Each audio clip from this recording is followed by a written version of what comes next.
the Third Reich faction. That's the Imperium's going to turn to the Third Reich now. But he posted a picture on Twitter with Sean Dean. He's got his castle. It says "Justice" on it.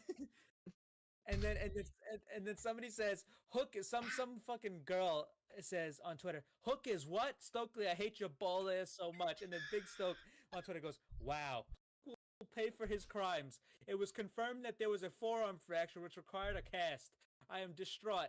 I rolled dice with my left hand, so I'm please don't make me sue this company, Tony Khan. Please, you know that a portrait of your father that's hanging in your office? Well, once I own this company, I'm replacing it with a big-ass photo of James Brown.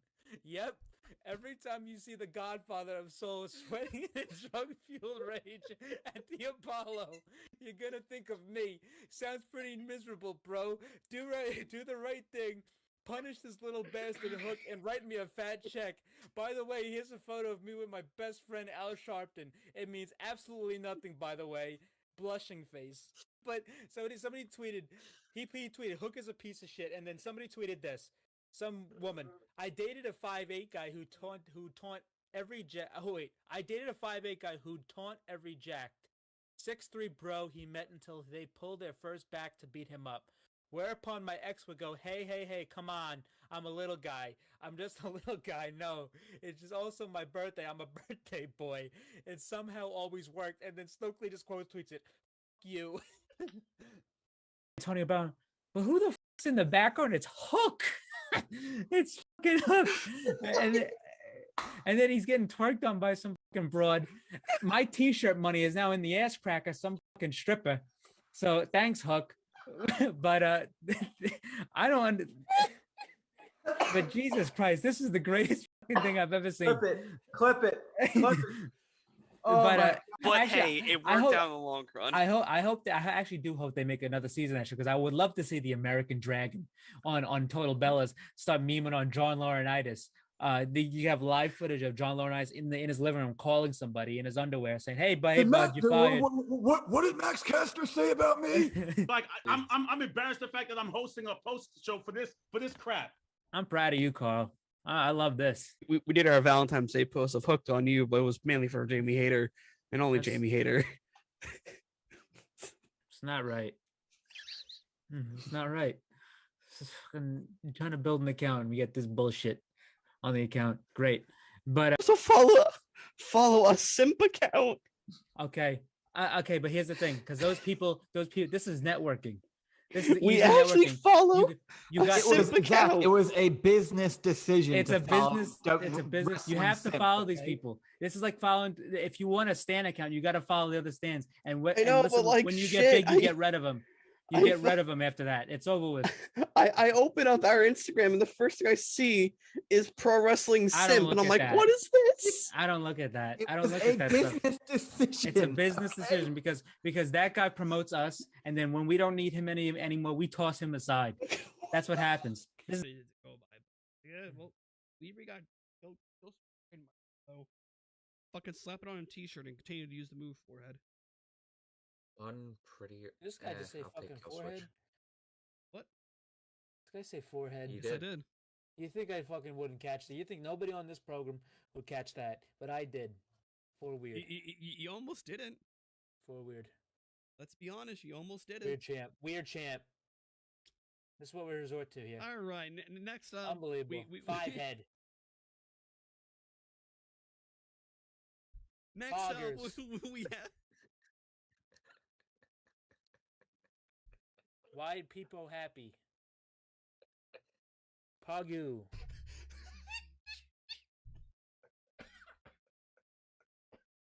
Weird champ. For weird. Forehead. Oh god. Franker faces. Oh. Wowie. Why people sad?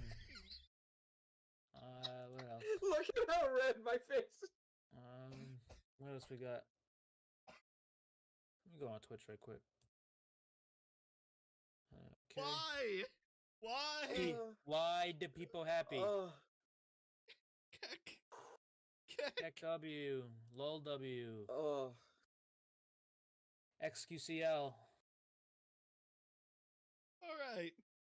The Acclaim promo now. We were backstage. Okay. They're just like, yo,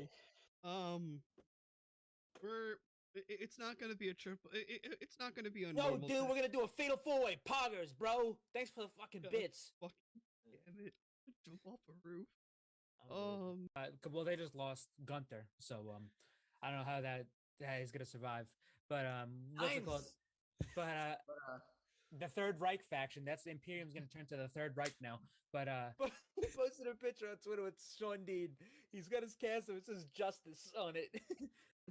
and then somebody says Hook is some fucking girl says on Twitter, Hook is what? Stokely, I hate your bald ass so much. And then Big Stoke on Twitter goes, wow, Hook will pay for his crimes. It was confirmed that there was a forearm fracture which required a cast. I am distraught. I rolled dice with my left hand, so I'm please don't make me sue this company, Tony Khan. Please, you know that a portrait of your father that's hanging in your office? Well, once I own this company, I'm replacing it with a big-ass photo of James Brown. Yep. Every time you see the Godfather of Soul sweating in a drug-fueled rage at the Apollo, you're gonna think of me. Sounds pretty miserable, bro. Do the right thing. Punish this little bastard Hook and write me a fat check. By the way, here's a photo of me with my best friend Al Sharpton. It means absolutely nothing, by the way. Blushing face. But somebody tweeted, he tweeted, Hook is a piece of shit, and then somebody tweeted this. Some woman, I dated a 5'8" guy who taunt every I dated a 5'8" guy who taunt every jacked.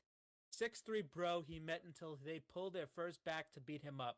Whereupon my ex would go, hey, come on. I'm a little guy. I'm just a little guy. No, it's just also my birthday. I'm a birthday boy. It somehow always worked. And then Stokely just quote tweets it. Fuck you.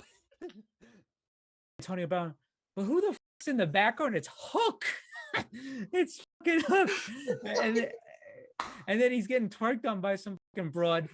My t-shirt money is now in the ass crack of some fucking stripper. So thanks, Hook.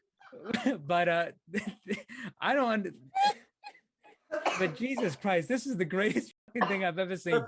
Clip it. Oh, but actually, hey, it worked out in the long run. I actually do hope they make another season, actually, because I would love to see the American Dragon on Total Bellas start memeing on John Laurinaitis. You have live footage of John Laurinaitis in his living room calling somebody in his underwear saying, "Hey, bud, you fired." What did Max Caster say about me? Like I'm embarrassed the fact that I'm hosting a post show for this crap. I'm proud of you, Carl. I love this. We did our Valentine's Day post of Hooked on You, but it was mainly for Jamie Hayter and only Jamie Hayter. It's not right. It's not right. It's fucking trying to build an account and we get this bullshit on the account. Great. But also follow a simp account. Okay, but here's the thing, because those people, this is networking. This is we actually networking. follow. You got it was a business decision. It's a business. It's a business. You have to follow these people. This is like following. If you want a stan account, you got to follow the other stans. And when you get big, you get rid of them. You get rid of them after that. It's over with. I open up our Instagram and the first thing I see is Pro Wrestling Simp, and I'm like, what is this? I don't look at that. I don't It's look a at that business stuff. decision. It's a business decision because that guy promotes us, and then when we don't need him anymore, we toss him aside. That's what happens. Turn on the microphone. It is now Monday, guys. You know what that means. It is time for the post show of AEW Dynasty. Thank you, Christian, for doing the heavy lifting of the predictions earlier today. Much appreciated. So, yes, we're just gonna dive right on into it. No news really to cover. I have the media scrum in the background, so that's gonna pop up whenever that happens. And I guess we'll just jump on into it with 0 Hour. What was the first match for 0 Hour? The 0 Hour, first hour, we had Trent Beretta versus Matt Sydal. It was pretty cool to get Matt Sydal. If Mike Sydal accompanied to their ring. We haven't seen him since the pandemic days when he used to tag with Mike. But because obviously he didn't have a job at that time. Yeah. Because of pandemic. But they released it on socials after that. This was actually today was the 25th anniversary of Matt Sydal and his wrestling career, and he's from St. Awesome. Louis, so everything Cool. worked out. So you might as well just give him a match. Yeah. So might as well, but no harm, no foul. Trent beat him. After the match, Chuck came out, and Trent was in the middle of Chuck and Orange Cassidy when Orange came out, so that was a little added story beat. But then we went right into Orange Cassidy and Shibata versus Shane Taylor Promotions. Just kind of the stuff they were doing on TV as of late. This is pretty obvious. Orange Cassidy and Shibata picked up the victory over Shane Taylor Promotions. And after that, we had the unification match for the trios belts of Ring of Honor trios belts and the AEW trios belts between Bullet Club Gold and the Acclaimed. What's it called? They made this match the end. They gave this match a lot of time, and I thought it was actually pretty good. And I'm glad they did the right thing in the end. Bullet Club Gold went over. Jay White ended up pinning Billy Gunn with the Blade Runner. Something that was a right they wronged. I mean, that was a wrong they corrected. Yeah. From a couple weeks ago. But so the Bullet Club Gold and now the unified trios champions, which is good. No Juice, not yet. I expect they did expect him around Double or Nothing time, so it was kind of already an early prediction. I did see Max's rap. Man, he has fallen off of these. Yeah. That's what happens when you wrestle the same guys for fucking. No, but even still, he would give good material regardless. This one. Yeah, because he's been. But you got to think about this. So I'm not trying to defend him or anything, but it's like how they've been around. This is like the second or third feud they've had with the Guns. It's like what the fuck is he supposed to say? Yeah, but fucking it. Like I would think what so. People already on Saturday with the incest. It's like, come on, bro. People are already pissing and moaning about it on Twitter, saying, "Oh my god, you should be fired." Oh no, I'm only saying he's fallen off with. He made a rape joke. He should be fired. Oh yeah. I really hope my group chat and my Xbox Live fucking logs never get released because I'll be in fucking federal penitentiary. That goes for about 50%, not even 50, probably about fucking 75% of the world. So people can hold their horses on that and pump the brakes. But Bullet Club Gold, new trios champs, great decision. And that brought us into the main show, the main card, and we started off this show with. Before we start, boys, just cheers to another fantastic show. We could have did it at the end. Yeah, we could have did it at the end, buddy. When everything was all wrapped up. Business for yourself over here. This guy's going into business for himself. It's called doing it before and after. I don't drink, buddy. This is ginger ale. Are you sure it is? I got blackout drunk on Bourbon Street. Look! The camera's even censoring it. See? I got the camera's even censoring it. There it is. I got blackout drunk at that parade. Since we're live on YouTube, not sponsored, not trying to get copyrighted, not sponsored. Yeah. I don't know. You can't get copyrighted for showing a fucking logo, my guy. You can. Actually, you can. Why isn't CM Punk's Pepsi logo in the WWE games? Because WWE doesn't want to shell out that money. But here it's YouTube. I can just be like, hey, look, Pepsi can. Ooh. But anyway, I never take chances. But anyway, we started off the night with an excellent match for the Continental Championship between Kazuchika Okada and Pac. This was an excellent match to start off the show, and it was the one I was either going back and forth between the trios match, the House of Black one that is, and this one to start the show. I'm like, I don't know which one they're gonna start with, but it's gonna be one of the two, and I think they picked the right one. This was a great opener. Okada is such a fucking douchebag, and he's so good at it. He's smiling. He looks like he's having the time of his fucking life in there. And I mean, he's in there with a perfect dance partner in Pac, even a guy that he's never wrestled before. This was an excellent match. This is as great of an opener as you could ask for. high drama. There was points in this match like, oh my god, are they gonna give this belt to Pac? But Okada, he ended up pulling it out. But there was a great spot in this match that I want to mention where Okada was, because obviously if you watched his New Japan run, his main thing that he would do in his matches, basically to kick into the second gear of his matches, he would do the Rainmaker pose, and then they would zoom out. For AEW fans, when the best friends do their Gotta get a hug and they Viva zoom once out, more. That's where they got it from. that's literally from Okada. But this time, instead of doing the Rainmaker pose, I'm like, oh shit, because he hasn't done it in AEW at all yet. I'm like, okay, I'm waiting for it. And then he did. They zoomed out and he fucking stuck the middle finger up and then they zoomed in. And I'm like, that was the fucking greatest thing ever. And he was smiling. He looked like a complete asshole. I mean, I love Corporate Okada. Corporate Okada, I mean, and it makes it even better because like the way his New Japan run ended, where he didn't put over any of the young guys on his way out. That doesn't work for me, brother. And now he's just a corporate fucking piece of shit. This is the greatest thing ever. I fucking love him. I mean, he's smiling in there. He's laughing. He's just so good, in this role. And Pac here was unbelievable. Pac, I mean, the selling that this guy does is out of this planet. Oh, of course. I've never in my life seen somebody sell a basic DDT and look like he's fucking paralyzed. Yeah. It's out of control. I will. That was a theme on this show. The selling tonight from everybody was unreal, Mm-hmm. and we're gonna talk about more selling, but the selling tonight was unbelievable. But Okada ends up hitting the Rainmaker on Pac and retaining the Continental Championship. After the match, Pac got a standing ovation. Perfect. This was perfect. This was absolutely perfect. I adored this opener. Fantastic. Unbelievable.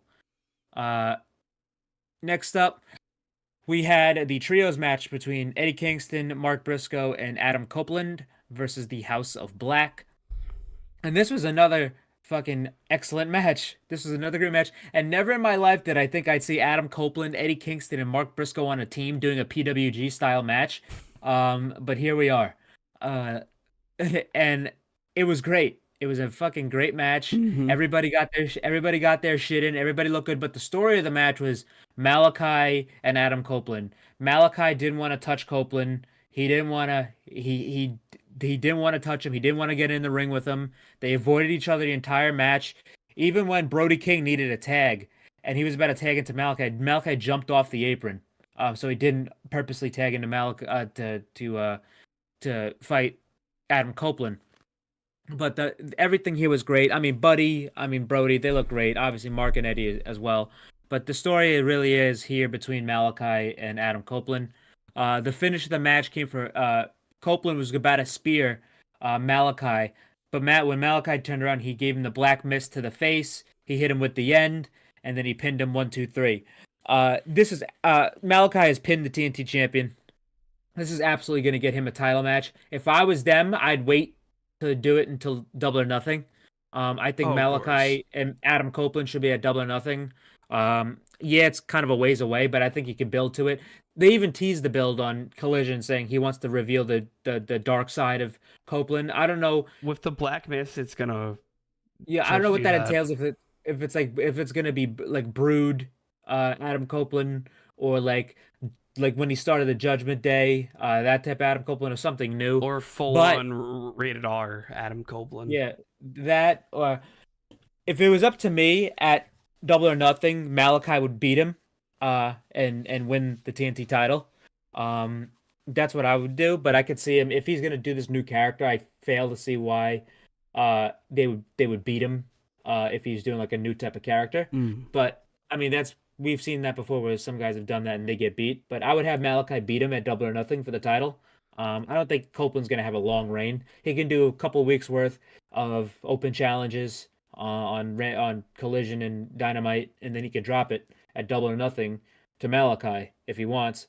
But we'll see. But that's where this is going, and that's where the story's headed with these guys. But I can't wait because we're definitely gonna get a singles match between Copeland and Buddy and Copeland and Brody on the way. to him and Malachi. So this was a winning match and a winning story coming up here. Of course, yeah. After the yeah. Oh yeah.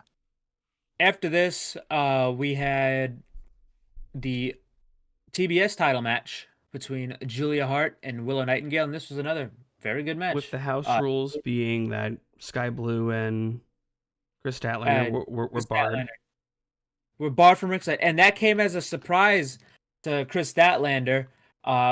When they announced it, she looked shocked. She was aback. She even looked at Willow a little bit sideways, and that was obviously intentional.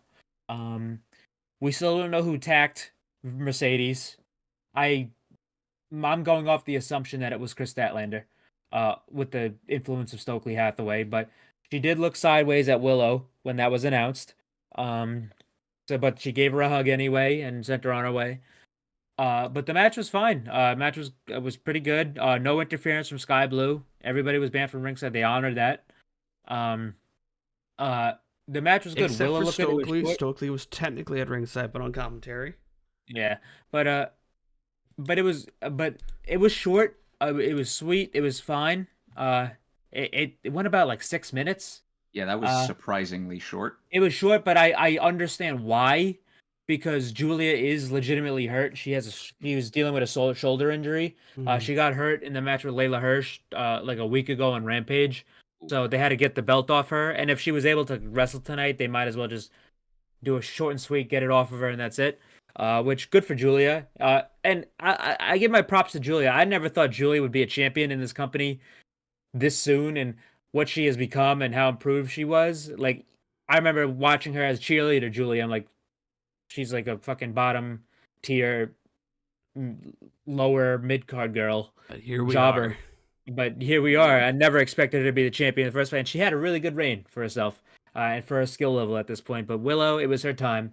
Willow is one of the best women they have in the company. She beats Julia Hart to win the TBS championship. After the match, Mercedes Moné walks out, completely steals her spotlight. They have confirmed the match that it's going to be Willow versus Mercedes, the rematch at Double or Nothing for the TBS title. And but yeah, she completely stole her spotlight. That was intentional because obviously they were mentioning it a lot on commentary. And that, I think this is the right move because number one, Willow is the biggest babyface in the women's division, and number two, Mercedes is just such a natural heel. I mean, the CEO, the money, all her fame. She's such a natural heel. Now, and it would be much better for her to be a heel going into that match with Willow. We can't forget about the call of the night. We're going to Chuck E. Cheese, y'all. Yeah. Stokely. Don't you just love Stokely? I mean, this guy. What do you say? What do you say about it? I would like to see him do. Yes, the Chuck E. Cheese. I would like to see him do commentary more often. I feel like he adds something to it. That just of course. That's just perfect. I will say this too about commentary tonight. These guys were just fucking ribbing each other the entire night. Everybody was just fucking shit talking each other. It was fucking hilarious. And that was every commentator too. When they subbed out Taz, Nigel, Don, and JR. Freaking like Stokely was like, "How you doing tonight, Taz?" Shut up, Stokely. He's like, "Kiss my ass, Stokely." He was doing that to Shivani too. It was like, wait, hold on. I got it. I remember vividly. He's like, "Get the hell off me, Tony. You all right, Stokely? Get off me, man." The commentary was great tonight. But yeah, Willow and Julia, pretty good for what they had to work with here, and then we're gonna get Willow versus Mercedes. Also framed up the celebration of Chris Statlander to Willow, similar to how Trent turned on Orange. It was framed very similar. Yeah, there was some gimmick infringement here with the best friends hug. That was a little bit of gimmick infringement right there. But I will say this though. Half of the TBS champions, that means 50% of TBS champions are from Long Island. And that's a factual stat. That is a factual, real life stat. Mm-hmm. Not even joking. Jade and Julia. I met Jade and Julia, not from Long Island. Willow and Chris Allender from Long Island. See that? That's what happens. After Went this, from we 33 and a third when percent you to look- 50%. we had the Yep. FTW match. And with inflation, they might not be half. So What? after the Actually, TBS title match, we had. Kyle O'Reilly versus Roderick Oh, Strong. that was right. Yes. 'Cause that was. Yes, for the international championship. Honestly, I love when these types of guys wrestle because they're like sort of guys on the smaller end, like compared to some the big guys in the company. But these two just went in there and were just pretty much beating the hell out of each other, and this was a really solid match. I adored this match. I really loved this match. I even said on the pre-show this could be a show-stealing type match, and for what obviously there was matches that couldn't be stolen Yeah. that were advertised for the show, but in regards to everything, this match was a lot better than it had any right to be. Kyle O'Reilly, this is his first big match since coming back from a 2-year hiatus. I said last night too on Rampage in the 6-man takeovers that he was the best he's looked since he came back. He really looked comfortable in there, and like he shook all the ring rust off. And this was an excellent match. These two, it was a slugfest. It's not like the match with the most fanfare, but these are two workers. These are two guys who have partnered together, who have teamed together, who know each other for years, who are friends, and they put out a great fucking product. This was just a hard knocks, great match. Just hard nosed, hard hitting match. That's all I can say. There really wasn't any spots, like storyline spots in the match. It was just a fucking solid match. This was a great pro wrestling match. Later on, the only story stuff that was really prevalent in the match is that later on in the match, Wardlow came out to try to distract Kyle, but it didn't really matter because then Roddy ended up hitting the end of Heartache on Kyle and retained the title. Kyle loses nothing by losing here. He just came back. This was his first match back. I never expected this was already this was one of the dead giveaway matches already. Another thing is Wardlow got into a car accident earlier today as well. Yeah. Well, I don't know if that was today. He didn't specify that because he's done this shit before. Like, because even when he posted that picture, I'm like, oh, he posted that picture right before the O'Reilly Okay. Strong match because he did the same thing at World's End when he posted that he was in London. And then he ended up showing up on the video. So I expect him to show, he's posting this now to say, oh, I'm not at the show. And then he shows up. That could have happened last week, this week, because we haven't seen Wardlow on TV. I mean, this could have happened anytime. But yeah, Wardlow came out to distract him, but it didn't matter. Yeah. And then Roddy hits the end of Heartache again, pretty much just to put the nail in the coffin. End of Heartache, such a fucking great match. Oh, Swerve is opening the media scrum as it's being shown in the background. Mhm. So after the match, the Undisputed Kingdom come up to the ring. Adam in the wheelchair. Adam goes like, wait. It's gonna readjust. There we go. Adam goes like, wait. Gets up. He's now walking fully down to the ring, putting all of his weight on his leg. Recovery is in a good state.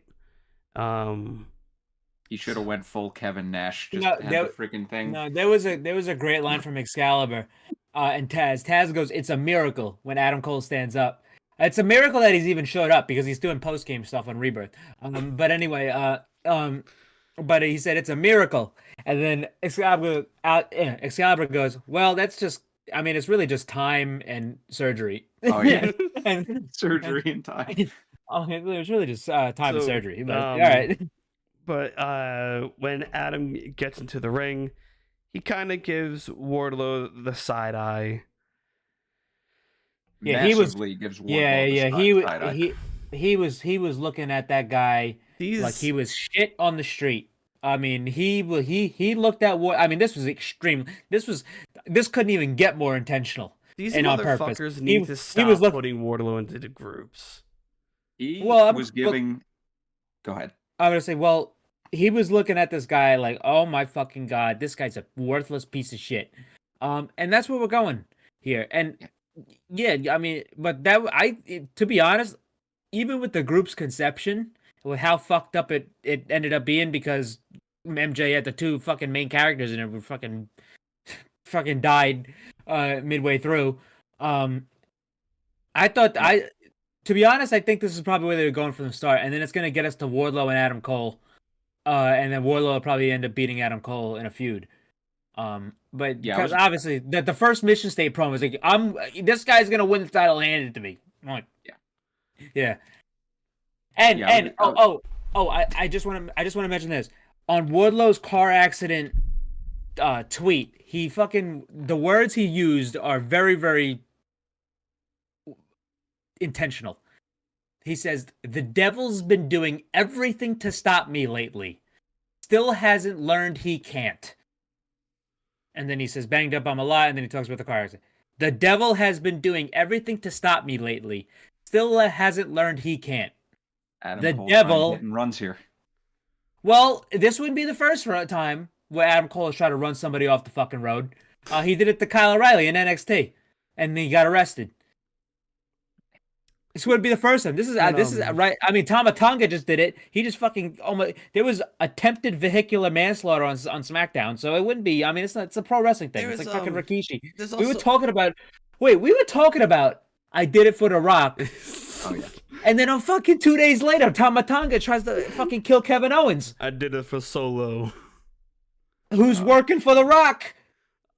He did it for The Rock. Anyway. Oh my god. Everyone, so a lot of people are just fucking dumb speculating that Wardlow's gonna realign with MJF within this feud that's building. I don't think that's dumb at all, and I think that is I don't think it's gonna happen yet. I think that's a viable option. Babyface Wardlow and it wouldn't be a tag. It wouldn't be a tag team.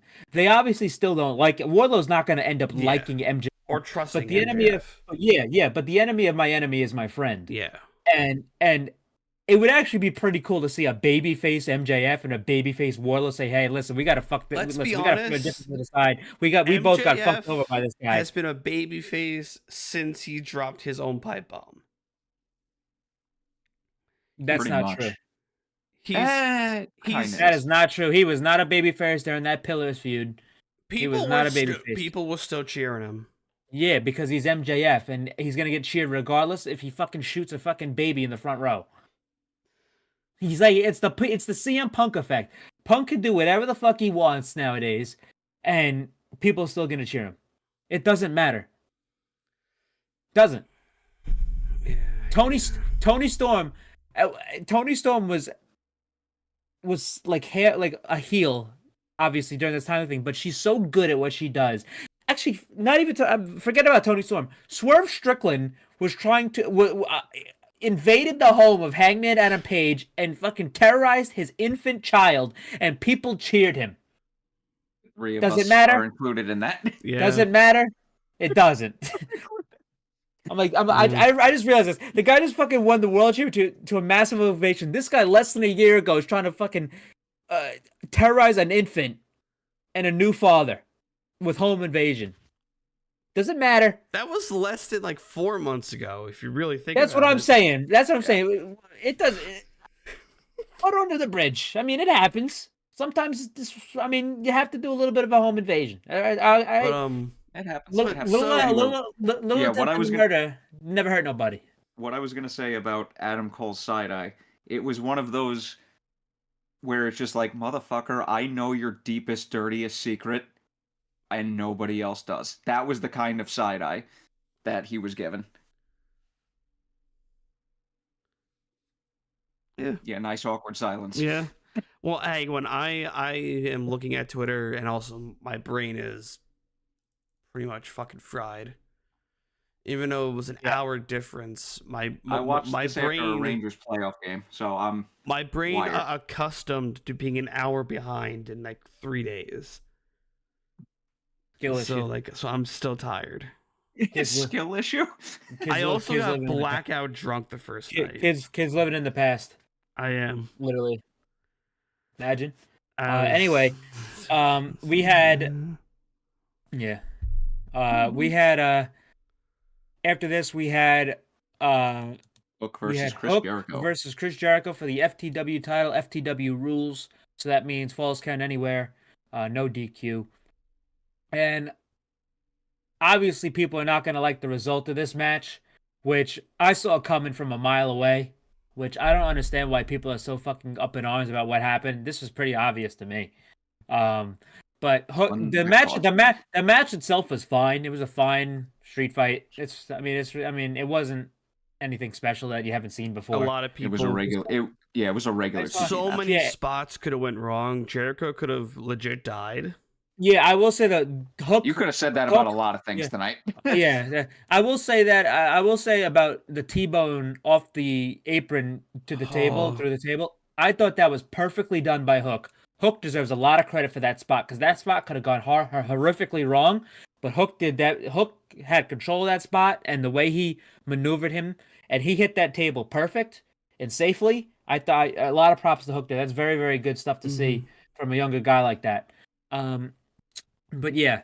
Anyway, the match was fine. Nothing really to sing home about. The ending, the finish of the match came from Jericho hit Hook with 2 Judas effects, and Hook kicked out both times. And then Jericho went to hit Hook. Hook flipped him off, and he hit him with Floyd the Bat. Taz popped up off commentary. He couldn't fucking believe it. He goes over to Jericho. He's like, enough, get away from it. He pins him 1, 2, 3, and he wins the FTW title. Taz was fucking pissed. He's yelling at Jericho, get the fuck away from him. And everybody's booing. Everybody's hating Jericho. There was I'll give this St. Louis crowd. There was 3 chants that I've never heard before. That I heard tonight. Fozzy sucks. Well, no, Fozzy sucks. I've heard before. Okay. But they were chanting "Go home, Jericho, go home," which I've actually heard that before, but not in the United States. They chant "Go home" a lot in Japan. That's a very Japanese chant. "Go home" is said like "This is awesome." Like that's how commonly it's said in Japan, but I've never heard it in the United States. Did they also or in chant English. like I've heard "Please retire" before as well. They also did that tonight. No, they weren't chanting that. That's how I thought. They chanted that. Oh, they did? I didn't hear that. Oh, they very vivid, loudly and clearly chanted. It was like that. towards the end they were doing it. No, I might have been. Yeah, I might have. Retire. But what's it called? They were chanting, "Go away, Jericho." Go home, Jericho. Go home. Which that was cool. But we're gonna get to the other chants that I heard later. But yeah, Jericho wins the FTW title. He's walking away, and he's all the people that are booing him and flipping him off. He's saying, "Thank you, thank you, thank you." He's literally is in his own head that he thinks everybody loves him, which he's obviously a heel now, and for the better. But people are so mad about this. I'm like, bro, it's the fucking FTW title, bro. And Hook already beat him clean. He squashed him weeks ago. It's a title Yeah, that I means forgot nothing. about that. It's like If I had remembered that, I title. probably would have put Jericho for my prediction. It's a prop title, and Hook's already squashed him before. It's like, bro, he's not losing nothing. Like Hook is not fucking buried. Hook held his own in his match. He kicked out of this guy's finish, twice.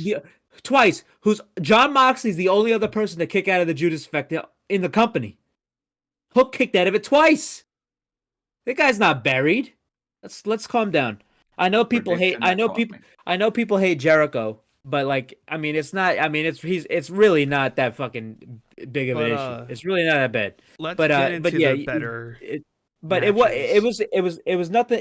It was nothing more than fine, and it was pretty predictable that Jericho was gonna win here. And the one thing I do like about this storyline is the involvement of Taz, because Taz was gone from commentary for the rest of the show. After this match to go be with. Well, they were switching all night, like you said. So they do that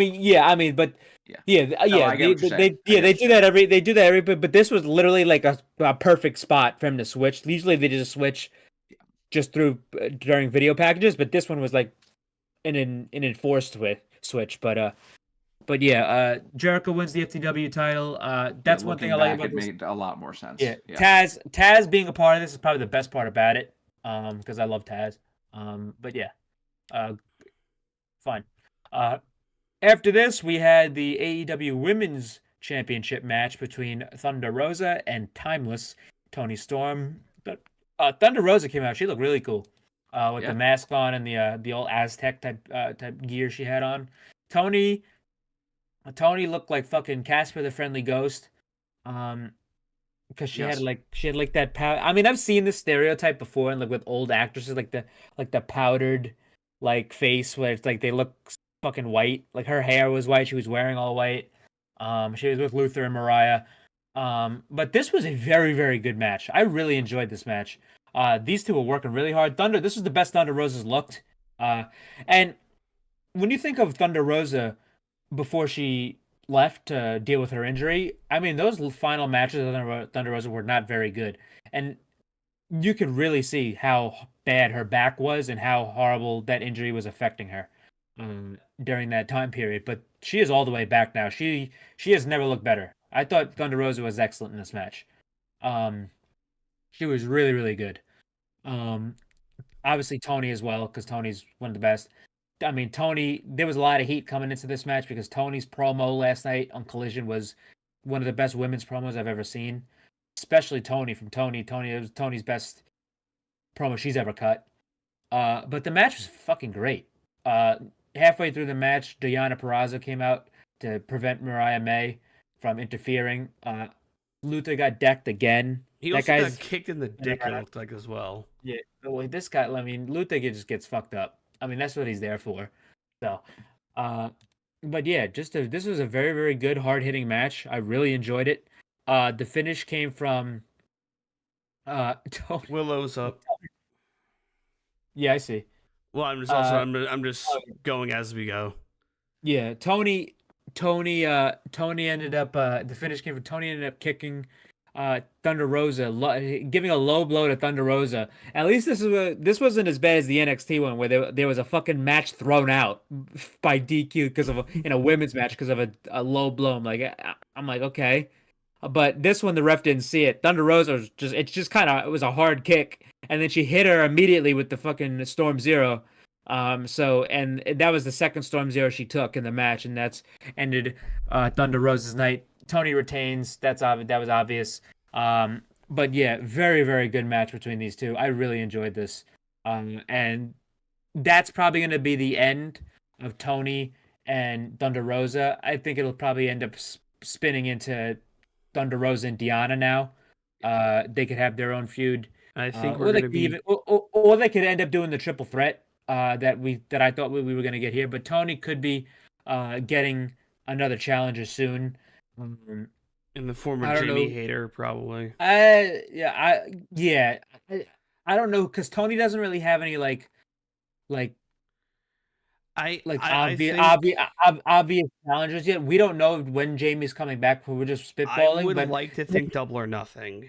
Going to Double or Nothing, she comes back.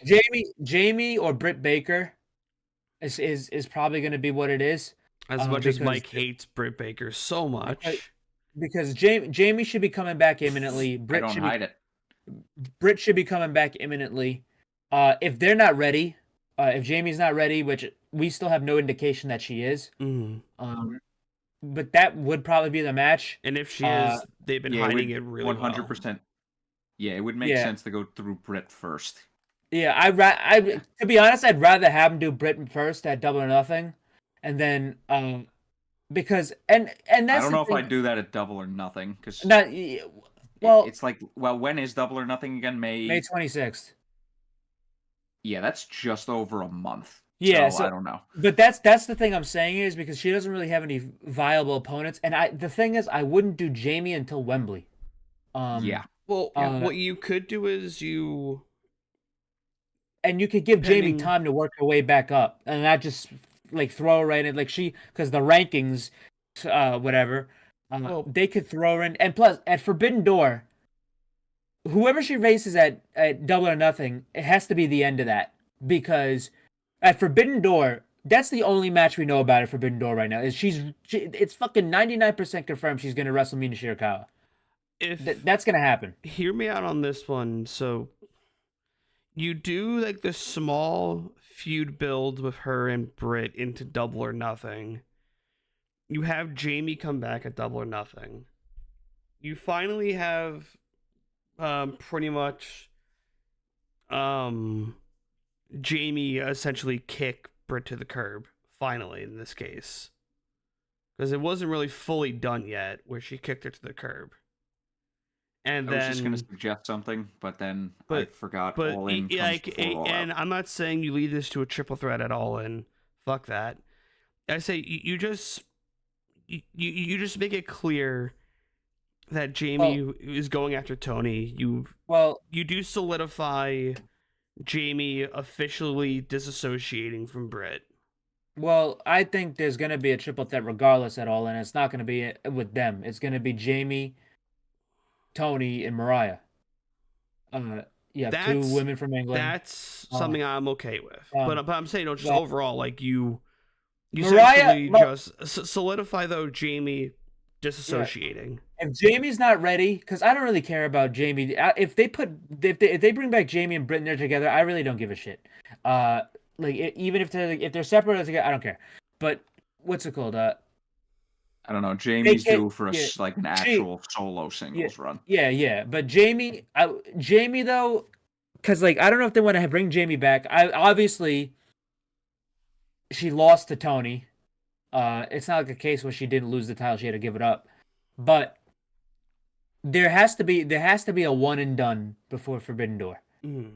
I think that's a good case where they could do Britt, even though it would be a hot shot kind of. Because I think and then Jamie will come back, now, right? We don't know because Adam is pretty much healed. Well, she wasn't there. She was gone because she had a back issue too. I thought she was gone because she actually was helping when Adam she was doing that. She was doing that, but she also had a back issue. Okay. She was wrestling on the back issue for months. And she was just working through it. Mm-hmm. It's basically what happened with Seth Rollins. Like Seth Rollins was working through the knee issue, and then now he just finally got his knee fixed. That was hard to watch for Mania. I didn't even notice he was hurt. If you see the fan cam footage of when he takes the Superman punch, his leg is just dangling. Well, yeah, he got hurt in the match with Drew. So yeah, that night probably not a fun one for him. But yeah, I also saw a video of how he did the curb stomp, and it was pretty obvious he was injured. Looking back, but Britt, you could do that. That would be quick and easy to do. You could bring Jamie back. If you could have Mariah, and I think that would make sense if they had Mariah and fucking Tony jump Britt after the match, and then Jamie comes back and returns. You can get some tag matches out of it. Because I would assume that the Mariah shoe is going to drop soon with how the story. Well, I don't think that's not anytime soon. I think you're gonna have to because if they don't want to do Jamie at Wembley, it has to be Mariah. Because Mariah's from England. I mean, it's not saying because every English person has to be on the Wembley show. But I'm saying Mariah and Tony in England would makes too much sense. And with the story all about Eve and all that stuff. That's a thing too, because Mariah is going to be a major player when it comes to the match at Forbidden Door. Mariah is the heart and soul of the story of the Forbidden Door match that Tony's going to have with Mina Shirakawa. The story has already started. It's already begun. What Tony is to Mariah was what Mina was to Mariah when she was in Japan. So it's basically custody of Mariah May at Forbidden Door when it's going to be Mina versus Tony. So Mariah's going to be heavily involved. You could have Tony completely dismiss Mina and Mariah not like that, and have this entire thing where there's a power struggle between Mariah and not Mariah, but between Mina and Tony in Forbidden Door. Which that's going to happen. I mean, we already know. The name has been name dropped. They've already teased it. That's the only match we know about at Forbidden Door right now is Mina Shirakawa versus Toni Storm. And after that, what do you have? All in Wembley. So that is when you could either do. I think. To be honest, I don't even think you have to do Mariah and Tony there. I think you do Jamie and Tony at Wembley. And then the turn happens with Mariah at Wembley. Yeah. I think that's the way to go And then here. going into I All thi- Out, you have You do, yeah. You do, yeah. So here you go. You got Britt versus Tony at Double or Nothing. They jump Britt. Jamie comes back. Then they have an honor. They have two feuds going at the same time. They get Mina and Tony done at Forbidden Door. That fuck kind of like rubs Mariah the wrong way. Mm. You get to Jamie and Tony at All In. You do Jamie and Tony. We don't know who wins yet. After the match, Mariah beats down Tony, and then you could do the next week. You could do Tony versus Mariah in Chicago. Yeah. That's really all there is to it. And then Mariah, regardless if Tony is the champion, if she loses to Jamie, if she beats Jamie, we don't know. But that is where they could go. We'll see.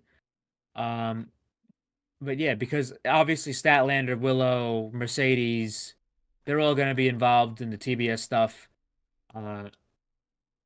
Deanna and Thunder Rosa, I don't know where they probably be doing their own thing or involved in the TBS stuff as well. But yeah, we'll see. But I think that's a good rough draft of where this is probably going to be headed. I agree. But after this, We we had, had by God, holy shit. What is going to Legitimate. be? legitimately one of wait, the greatest wait, matches we've all ever seen.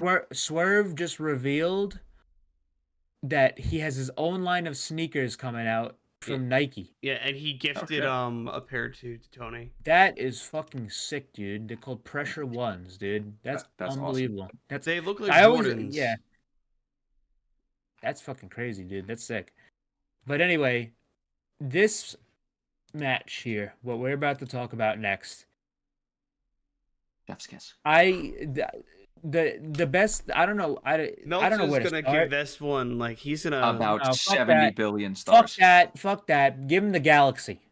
I will tell you this right now. You're sure there's a honeymoon period, but no, not after this match. This was the greatest match on American soil ever. Cody storms up with the media Ever. scrum. This was the greatest match that has ever happened on American soil. And I to stand think on that. this is what Osprey's second pay-per-view match Well, technically as a signed talent, yeah. as a 'Cause signed he had talent. the And two it was Forbidden a Door ones, fucking Wrestle Dream. banger. Yeah. Oh, yeah. Well, I mean, what do you expect? You had this match announced, and it's like, what do you think you're gonna get?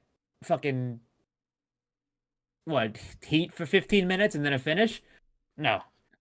You were gonna get fucking cinema, and that's what this match was. Ooh. This match was. I can't even put it into words.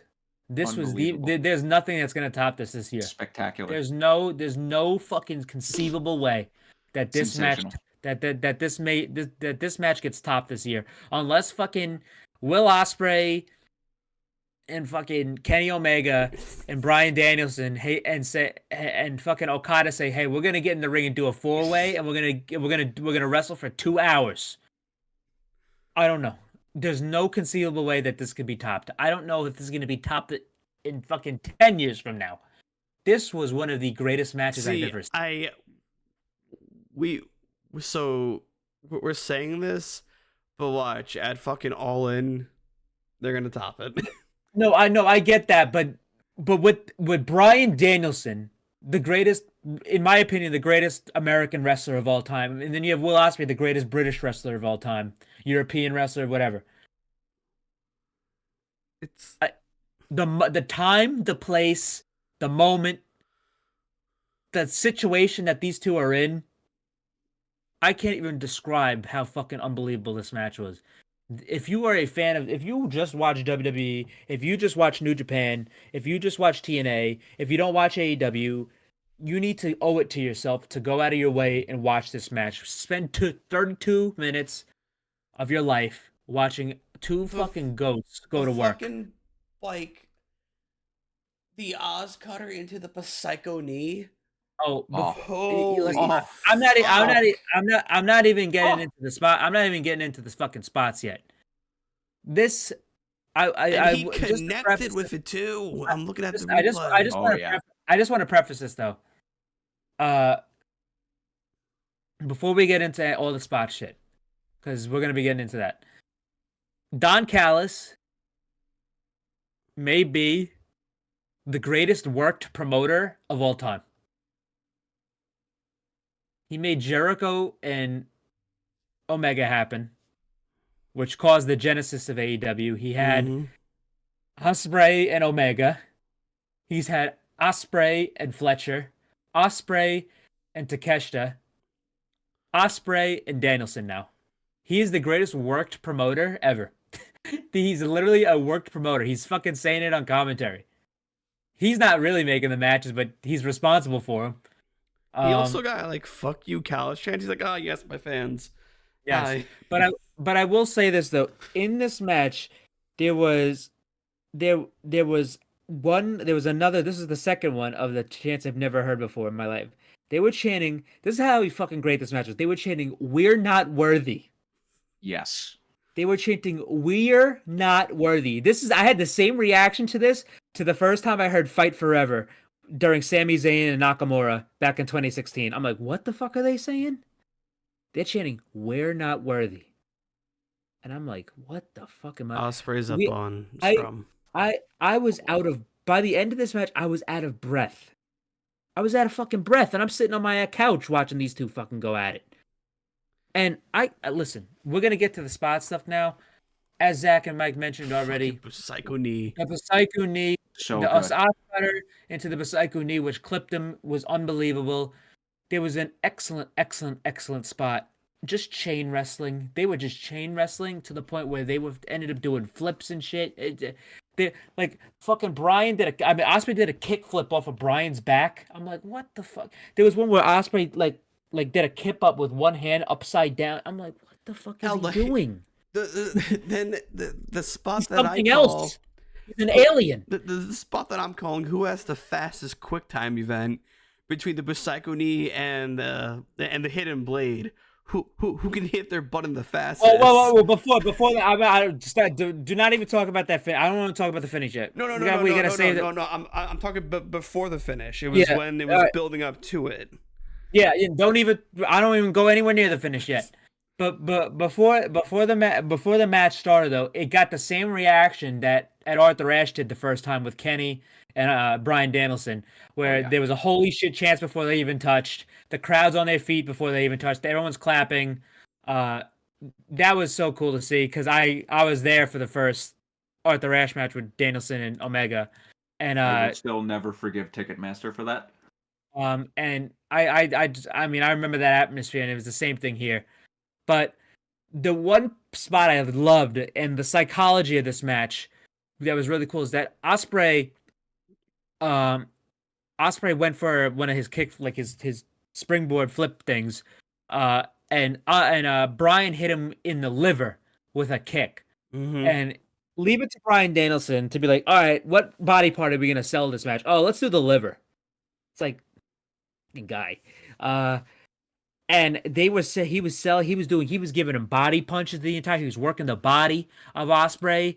Ospreay was selling the body like he was fucking fucked up. They were selling the neck. The arm of both, the arm, the neck, the label locks, the transitions from the label locks, the fucking tiger suplex from the top rope onto Ospreay's neck was out of control. The sequences in this match were something out of a fucking comic book. That's the best compliment I could. This was a fucking anime that I was watching. There was a Frankensteiner attempt from Danielson, and Ospreay just does a fucking full front flip out of it. They're trading dodges. They're going move for move. Ospreay hits Danielson with a flying hidden blade. Danielson gets up and fucking hits him with a Psycho knee. And then he hits him. Ospreay gets up. He hits him with like a fucking. I don't even know what he hit. And then Danielson hits him with La Mystica. I'm like, I don't know what the fuck I was watching. Like, what am I watching? Like, this is I don't care what anybody says about pro wrestling. You can have your opinions, but there is no other form of art other than movies and video games that you're gonna see this type of fucking battle in anything else.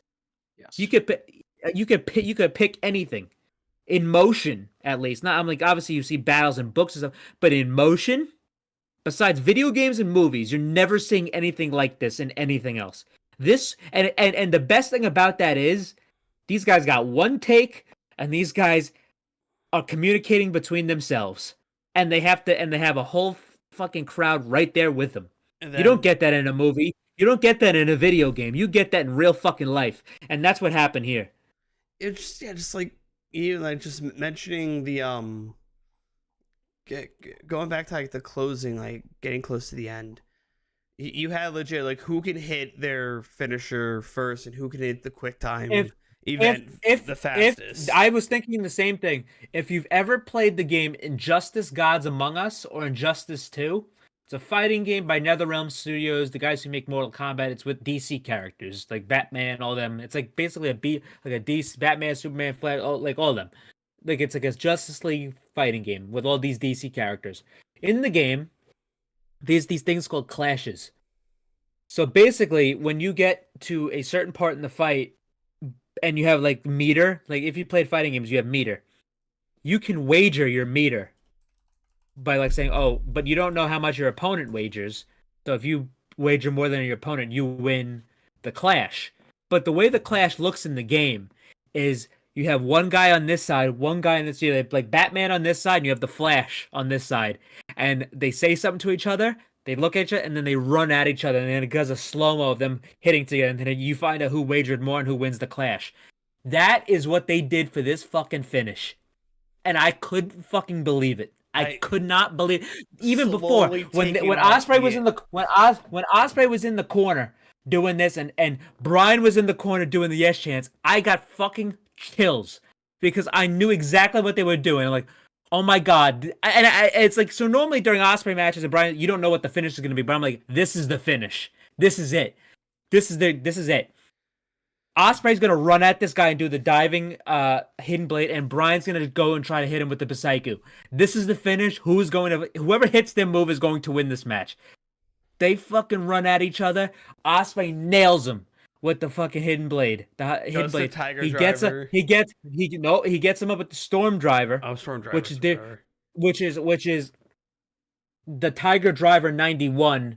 It's an homage to Mitsuharu Misawa. It was Mitsuharu Misawa's move. It was a super move. It was the most dangerous moves in Japanese pro wrestling history. Ospreay made it his own. Now it's the Storm Driver 91. And Ospreay, they're building this move to be the most dangerous and deadly move in AEW and in pro wrestling, right next to the One Winged Angel. They're giving Ospreay his own One Wing. It's the move he hit on Kenny at Forbidden Door. Well, he's hit it on Takeshita and Fletcher too. He's been hitting on all his opponents. The most memorable in big one matches was with Kenny. Well, yeah, because that was the first time. Because he pretty much dropped him on his head. He's perfected it now. That was the first time he ever did it, but he's perfected this move. So they're giving Ospreay his own One Winged Angel. He didn't even use the Stormbreaker in this match. This is his new thing, and he's using the Hidden Blade as his finish. So he hits him with the Storm Driver. Brian is selling this like he's fucking paralyzed, and he's twitching out, and he's seizing up. And then they're trying to get Doc. Bryce is like, fuck, dude, holy shit, this guy's fucking dying. Get the Doc in they're quick. getting Doc Santos trying to come in. Ospreay nails him with the Hidden Blade. And I forgot to mention this when they were in the corners, too. Danielson doing the slow yes, and Ospreay fucking just slowly taking off the fucking the elbow pad like somebody's gonna get fucked up. I can't wait to watch this again. But he nails Danielson with the Hidden Blade, pins him 1, 2, 3. Immediately there's doctors and Brian's like this. Just he's going leave it to fuck, Danielson. Fuck. He's like fucking yeah. I see people online already getting worked. I'm like, oh my god, he's fucked up. Or people are saying, oh, I heard he walked out under his own power. I'm like, bro. That's how good Danielson is at selling. Because the selling, I mean, he's done this before. I said, yes, and I said the same thing about Pac, and I said the same thing about. It didn't happen on this show, but there was an NXT episode during the pandemic with Kyle O'Reilly where there was reports coming out that Kyle O'Reilly had a seizure after an angle he did with Adam Cole. But they had to come out and say he didn't have a seizure because he was just, his selling was so fucking good. The people that were at the NXT show thought he was having a seizure. And there was people, there was wrestlers in the company saying pray for Kyle. Like that, I'm like, he worked the boys. But that's what happened here with Danielson. He was seizing up. This was the greatest fucking thing I've ever seen on AEW pay-per-view. This is the best match in AEW history. This is the best match in the history of the United States, on United States soil.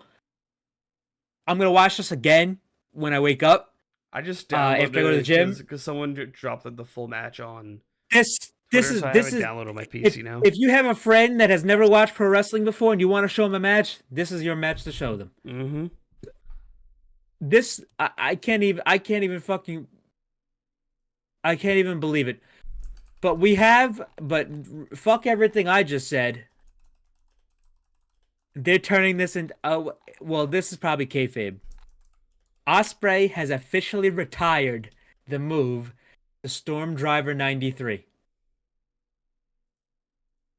Because of we forgot to mention after the match, the angle was Ospreay was extremely concerned about Bryan. Yeah, he was trying to get the doctors to help him. He was extremely concerned about him and what he did to him. But Ospreay, I said on the Scrum Appeal, he's officially retired his move, the Storm Driver 93. When he turns heel again, we're seeing that move again. This is kayfabe because he loves Bryan so much. He idolizes Bryan so much. He's gonna drop a motherfucker on his head. That's usually... Oh my god! When this guy turns heel, this guy turns heel. He's gonna have another one like Kenny. But yeah, unbelievable. Imagine this is a short face run. He does it to Swerve at All In. Just dumps him on his head. Well, there it is. It's back. I'm gonna rave about this match forever. I'm never gonna forget this for my entire match, and it was just really vindicating for me that in my life I've hated, and they had Justin Roberts announce this is a dream match before the match was started, and if this was any other match I'd be like, all right, well they didn't need to do that. And I hate the dream match thing because anything could be a dream match to anybody. There's some fucking psycho out there that their dream match is Yoshihiko versus a fucking Nick Gage. A dream match is subjective and it could be anything. I have a dream match. That's why. Yeah, I don't give a fuck. Yeah, shut the fuck up. I already know what it is. I don't want to hear it. I know what it. You already know what it is. Damn it. But I don't. As I said on the show, I don't do the dream match. I think for his crimes one day. I think it's get it. I think it's stupid. I think anything could be a dream match, whatever you want it to be. But I've only made 2 dream matches for myself in my entire life. One of which was this match we got tonight, and it was the greatest fucking match on American soil. So when Kenny versus Shingo happens, I heard it here first. Sorry about it. When Kenny versus Shingo happens, do it in fucking London. You have the best match ever on London soil. Anyway, God damn, I love professional wrestling. Anyway, don't you guys? yeah, I love professional. I cannot. That's part of this. I cannot wait to when we get off here, just go back and watch clips from the match. This has been one of the great. I've never in my life have seen one of the greatest months for combat sports ever. And obviously, WrestleMania 40 was a gigantic success. UFC 300 was unbelievable. AEW Dynasty was out of this world. Great time for combat sports fans. Just get the name for that follower that followed us just a little bit ago. Thank you, Wade W. 1971. Followed us on Twitch. Appreciate it. Oh, thank you. Funniest thing about it is, thank you, Wade. I was out of breath after watching that match, and I'm out of breath after talking about it. It was like what? It was like when I was watching fucking Osprey and Omega at Forbidden Door. My heart rate shot up to 100 watching that match. Oh, especially during the Tiger Driver spot. Mm-hmm. Yeah, I mean, obviously. Oh, you could ask anybody I was in the room with. I was literally going. Yeah, I was doing the same thing. I just watched my goat get dumped on his fucking skull by my other goat. I was like, oh shit. This is literally one of the very few matches I have ever said, this is one of the greatest matches I've ever seen. This is probably the second time or third time since AEW started. And the second time, or the second Osprey match. The other one was Kenny versus Osprey at Wrestle Kingdom last year. And this surpassed that. I mean, Osprey is just something else, and Bryan Danielson is fucking incredible. Osprey and Danielson, they're just two fucking aliens that are here. Are we gonna get Bryan and Okada soon? I hope. We got that already this year. Did I? Oh yeah. Wrestle Kingdom. Dude, I've so much wrestling. Yeah, I unfortunately could not watch that because just shit was going on that day. It was very, very good. It's worth your way. If you find it anywhere on a free website, it's worth your way to go watch. It was better than the Forbidden Door match. He doesn't have to. He can just fucking use my New Japan account because it's on New That's Japan. True. That's true. When I have some free time, I will. Got no excuse. Anyway, after that, there was like more fucking wrestling after this. There was like the show like went on after this. It wasn't over yet. No, there was more shit. There was like three more. What was it? Two more matches after this? What the fuck? Yeah, the tag team ladder match. Like if I was the Young Bucks, like obviously the best people to send out there after you have a match there are the Young Bucks and FTR. But like if I was anybody, if any other match was put in that spot, I would have been like, "Fuck you." I would have pulled cool down match. You son of a bitch. It's not even cool down. You're following the greatest thing that's on God's green earth.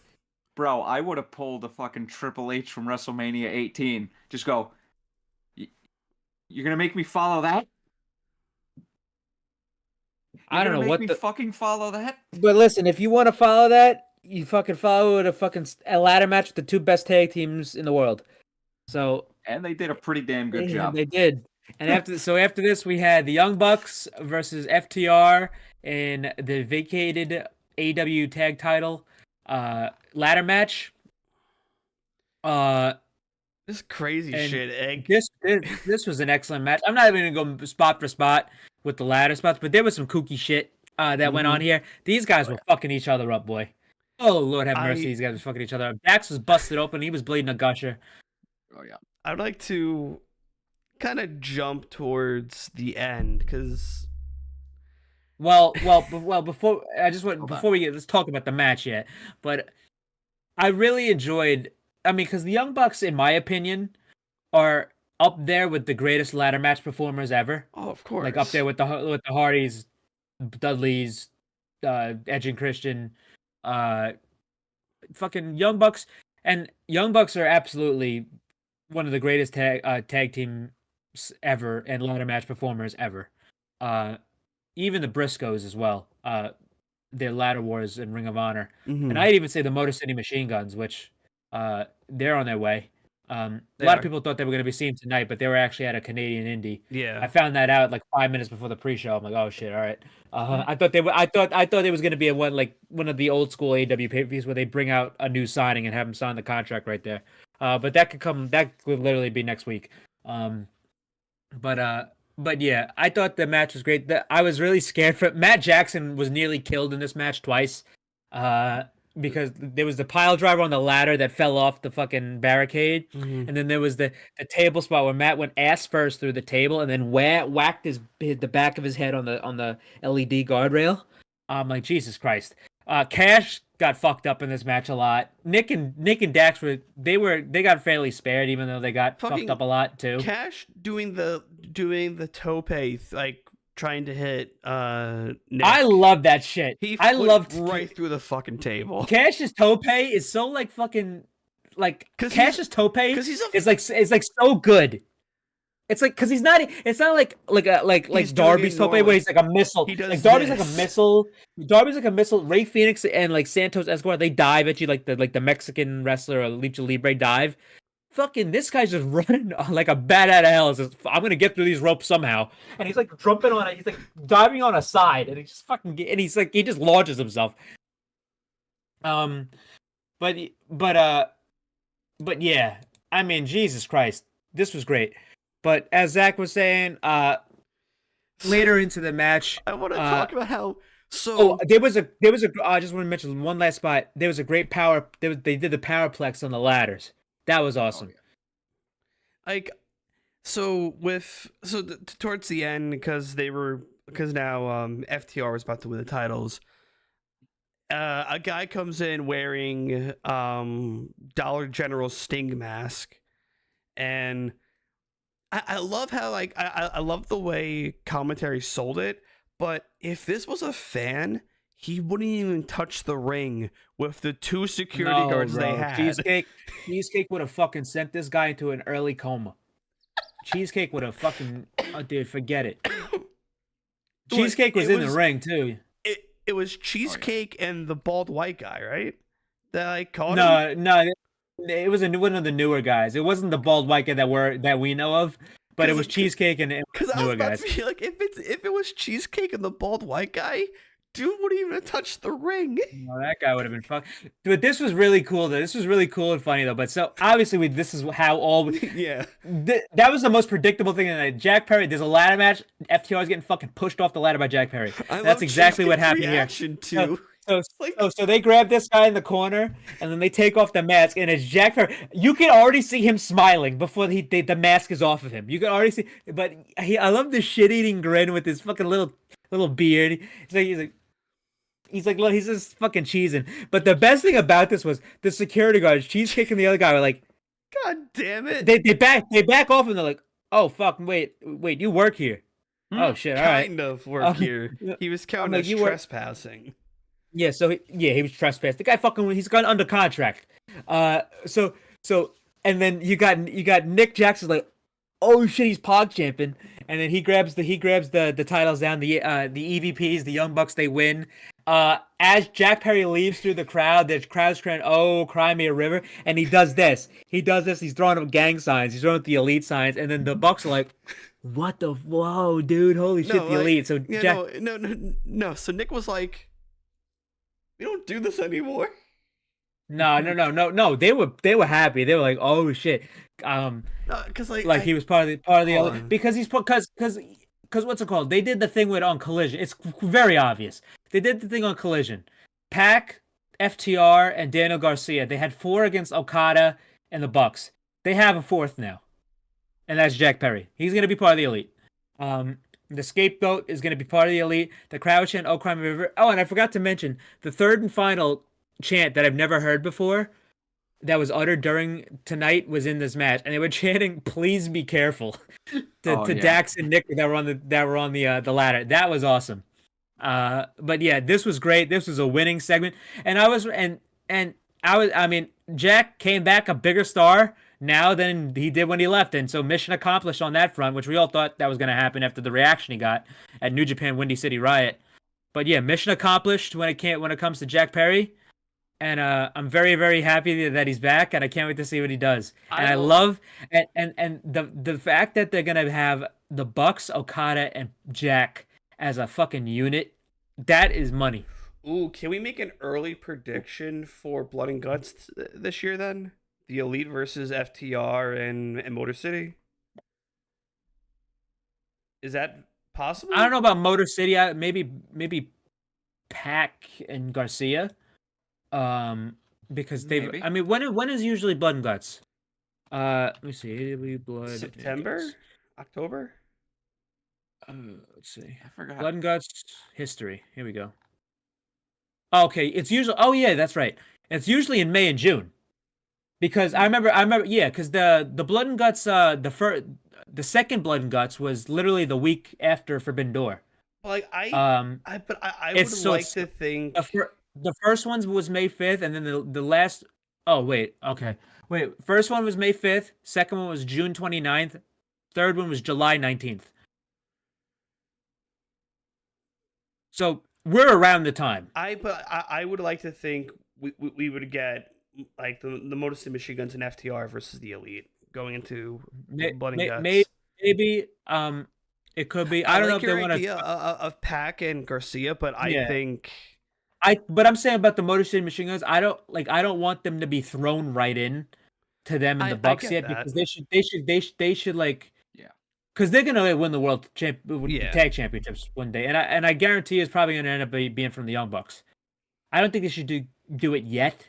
To be honest, I would really love if they were in there with Also- them. I think the Elite versus the Motor City Machine Guns, that'd be fucking sweet. I would love for Tony Khan's petty ass to debut someone after Blood and Guts is over.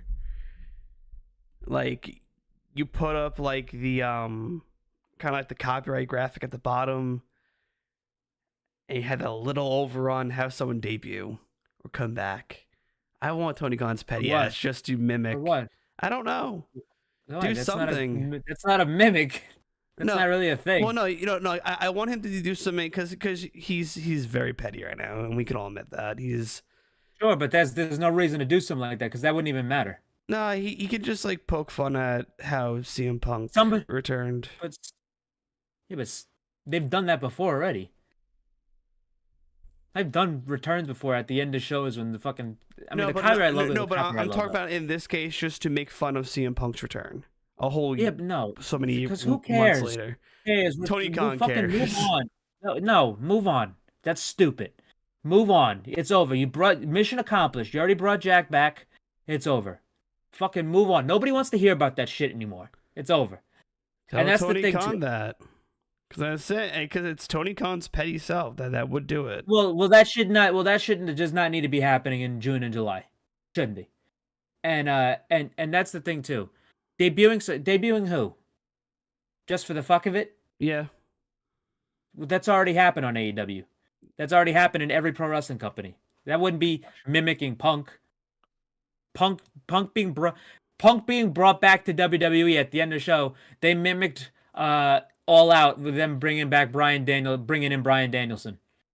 So and then AEW copied fucking TNA when they brought in this guy, and then TNA copied New Japan when they brought in this guy. I mean, no, but I'm saying because the only reason I say mimicking is because you do it after a War Games.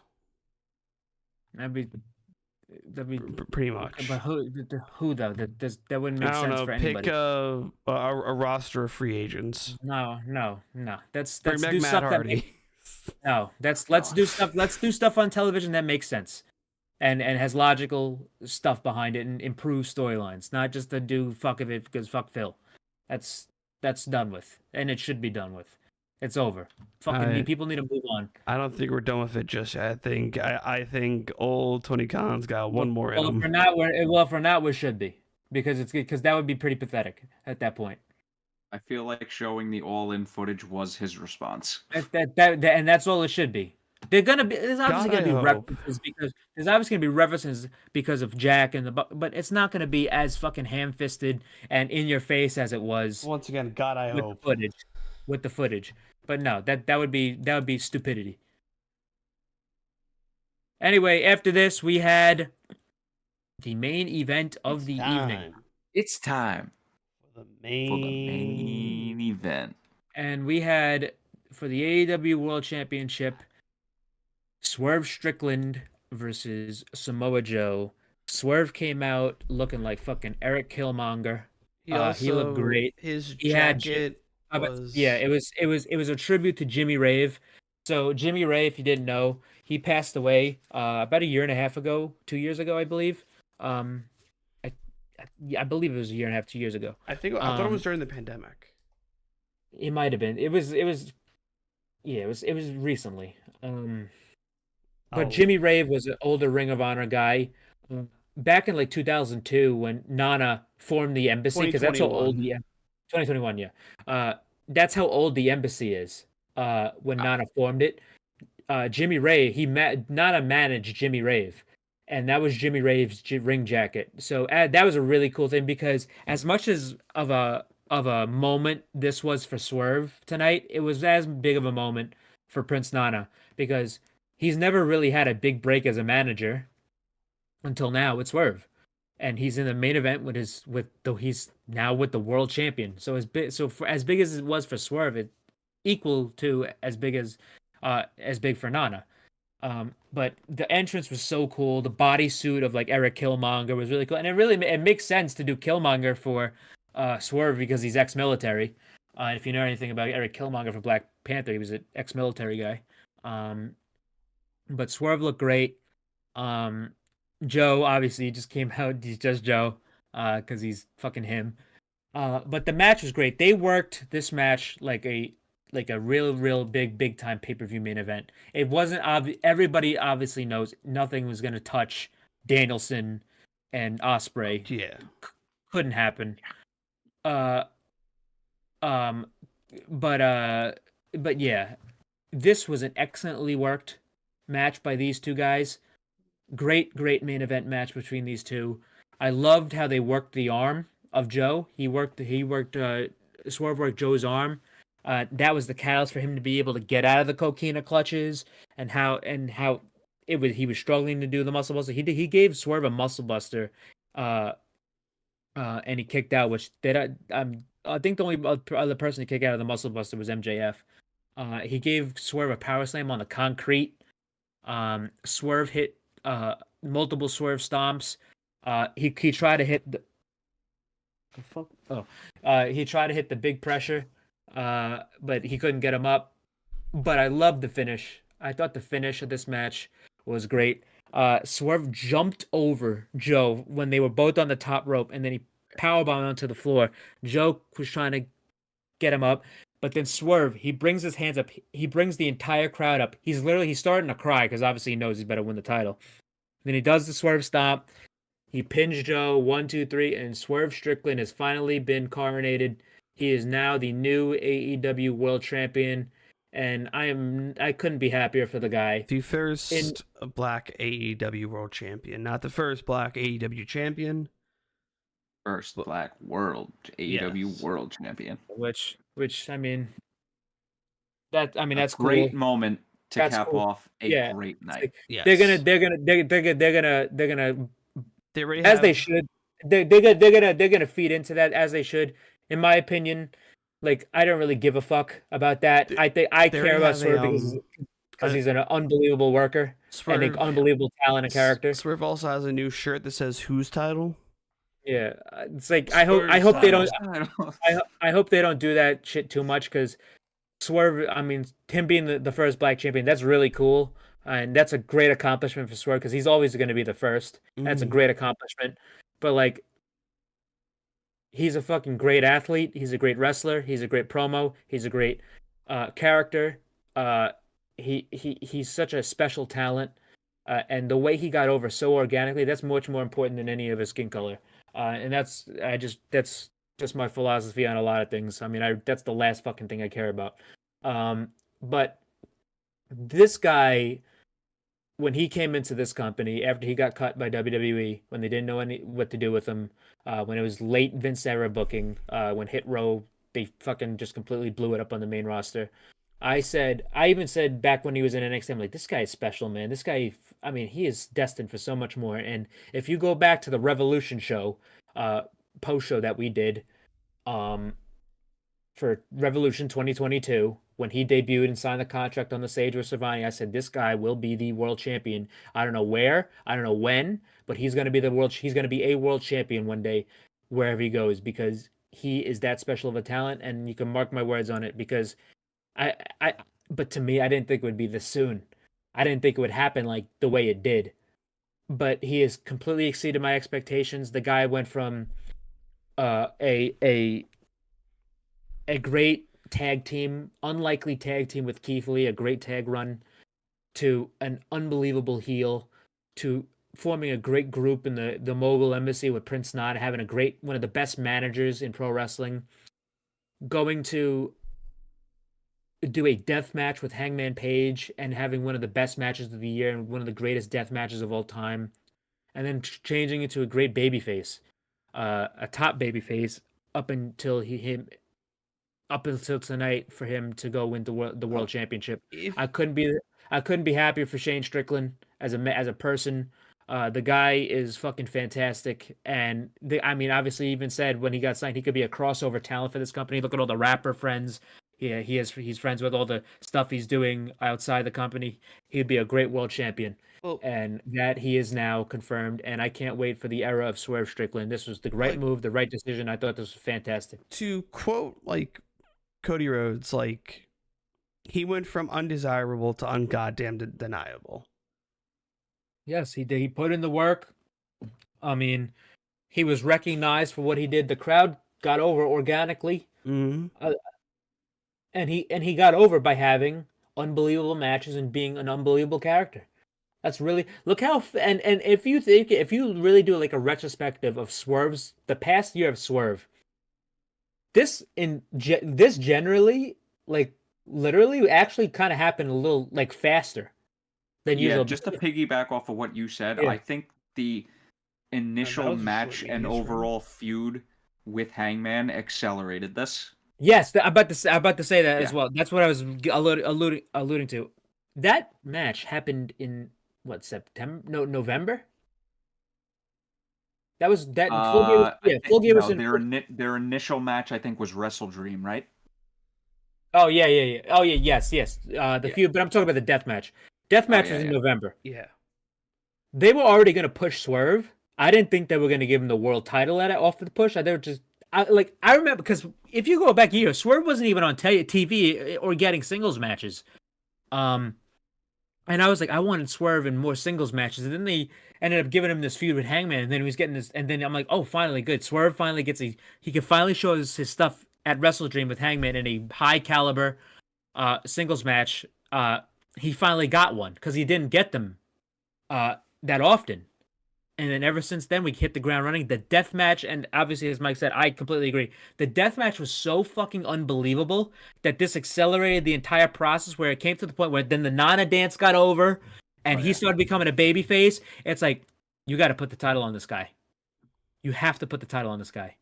And he did it organically. He did it by himself. And I'm so happy for Swerve. I'm so happy for Prince Nana. This was excellent. Yes. And it capped off. It was a great moment to cap off an unbelievable pay per view. This is one of the best AEW pay per views ever. Fucking this. They're 2 for 2 on the year so far. On pay per view, and that's one thing about. Say what you want about AEW. One thing they don't miss on is pay per view. They don't fuck around when it comes to pay per view. And So- to even further this point, they had this fucking good. I take that back. This fucking great of a pay-per-view. Look at who they have out right now due to Yep. injury. Yes. Yep. Omega, Hater, MJF. Baker, MJF, fucking Hangman. Cole for a little bit longer. Adam Cole is inactive. Here, let's go down. Here, let's fucking do it. Adam Cole inactive. Hangman, gone, for right now because of injury. And Fucking story. Ricky Starks injury. Bandito injury. Julia Hart now. Like Julia Hart injury. Well, yeah. Well, she wrestled tonight. She wrestled so- on the show, yeah. But Yeah. what's it called? Who else? Christian Cage, obviously, because he's after his feud wrapped up. They didn't have Christian Cage for this entire build up to this show. Danhausen, Darby Allin injured. Juice. Juice Robinson. Keith Lee. Keith injured. Lee. Miro's injured. Miro, Jay Lethal. They didn't have Jack Perry up until tonight. John Moxley. There was no. This was one of the first. I don't think this might be the first AEW pay without John Moxley. Actually, no. But the one there was when he went to rehab. But no, John Moxley. No, John Moxley. He's washed, but he's a big name. Jeff Hardy. Jeff Hardy no- actually his contract's coming up soon. Yeah, Luchasaurus, Kenny Omega, Keith Lee, Takeshita wasn't on this show. Kyle Fletcher wasn't on this show. Kota Ibushi is recovering. Hobbs Mark wasn't on this show. Mark Davis, Hobbs, Miro, Nick Wayne, fucking Ortiz is hurt. Penta wasn't on this show. Phoenix is hurt. Ricky Starks is hurt. Roosh is hurt. Sammy Guevara is suspended. Again. Wheeler Yuta's hurt. Adam Cole inactive. Even the women. Actually, Claudio wasn't even on the show. Now that I think about it. Claudio wasn't even on the show. Athena's on Ring of Honor. Britt's hurt. Jamie's hurt. Hikaru Shida's on Ring of Honor. Hikaru Shida's on Ring of Honor. Who else? This is what I get for forgetting to bookmark tweets. Ruby Soho is pregnant.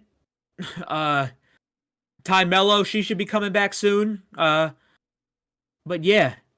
My God. So fucking the sheer depth on this roster is fucking incredible. To now kind of pivot to somewhere else, someone just put out in the ether, all caps, Tony Khan, give me what I want. Bryan Danielson versus Kyle O'Reilly. Yeah, that's got to happen. That's and That would also be a banger. and someone also said like we're pretty much getting a trilogy out of Ospreay and Bryan. That's 100%. We're getting a trilogy. I would feel we're getting a trilogy. I don't know about that. Danielson's almost done. I'm not talking like a back-to-back trilogy. I'm talking like Yeah, but I don't see. To be honest, I wouldn't have any problem if they just left it alone. Like, I'd rather have him go do Kenny again than have him go do Ospreay again, because that was a time limit draw. We still don't really have a resolution to Kenny and Bryan. Christian brings up a very valid point. And like, if they want to leave it, because how the fuck are you gonna top this? If anybody can do it, it's them. But how the fuck do you do that? You don't. How do you replace the best match on American soil with the best match on American soil? You don't. You just simply don't. But anyway, that was AEW Dynasty, and it was an excellent show. It's fucking incredible. Wrestler of the week, I am giving it to the scapegoat, Jack fucking Perry. I gave it to him on Wednesday, but Anyway, it's a I'm new gonna week, give. actually. So It is Monday. It is Monday. I'm gonna give my wrestler of the week to Will by God Ospreay. I'm gonna give it to Swerve Strickland. Congratulations, brother. Well deserved, well earned. Yes. Yes and yes. All right, guys. We will catch you all on Wednesday when we're all when I'm properly fucking rested. Fuck the Atlanta airport. Can suck my fucking dick. Ooh. You have to do a fucking 5K run just to get from C to gate A. I did you don't take the fucking train. I did the Stairmaster today for 30 minutes, so you could read it in fucking week. I walked all around New Orleans for like 4 days straight. Suck my dick. All right, well, that doesn't work for me, brother. Bruv, actually. Doesn't work for me, bruv. All right, guys. Have a good one. Goodbye.